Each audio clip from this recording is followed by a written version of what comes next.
Je l'ai dit en titre, au cours de la semaine finissante, la situation sécuritaire dans les territoires d'Irumu, Mambasa, Beni, Massissi, Rutshuru et Nyiragongo a signalé les vice-premiers ministres, ministre de la Défense nationale, est restée préoccupante. C'était lors du Conseil des ministres de vendredi dernier. Face à cette situation préoccupante, Jean-Pierre Bemba Gombo a réitéré l'engagement du gouvernement au rétablissement de l'autorité de l'État et de la paix dans ces parties du pays en proie à l'insécurité. D'après le numéro 1 de la Défense nationale en RDC, le gouvernement ne ménage aucun effort pour permettre au FRDC d'accomplir leur mission régalienne. Le point avec Patrick Mouyaya dans cet extrait du compte rendu du Conseil des ministres. Poursuivant sur ce chapitre sécuritaire à son tour, le vice-premier ministre, ministre de la Défense nationale et ancien combattant,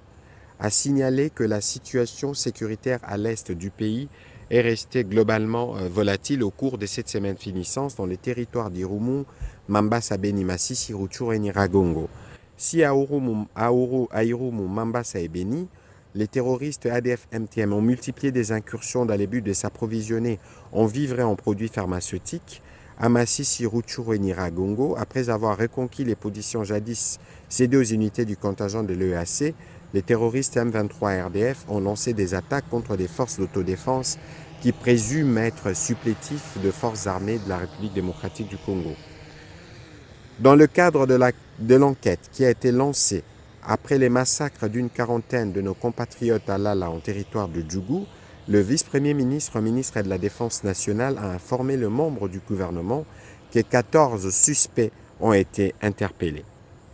À l'ouest du pays, les assaillants en Mobondo ont intensifié des incursions dans les structures religieuses en territoire de Kenge et Popokabaka, où les biens de prêtres catholiques et autres pasteurs protestants ont été systématiquement pillés par ces inciviques qui, au passage, n'ont pas manqué de faire la raquette auprès de paisibles citoyens.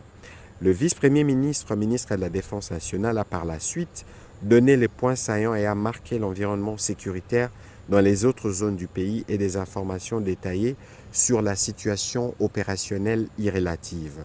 Rétablir l'autorité de l'État et la paix dans ces parties du pays en proie à l'insécurité demeure la préoccupation principale du gouvernement qui ne ménage pour ce faire aucun effort pour permettre à nos forces de sécurité d'accomplir leur mission.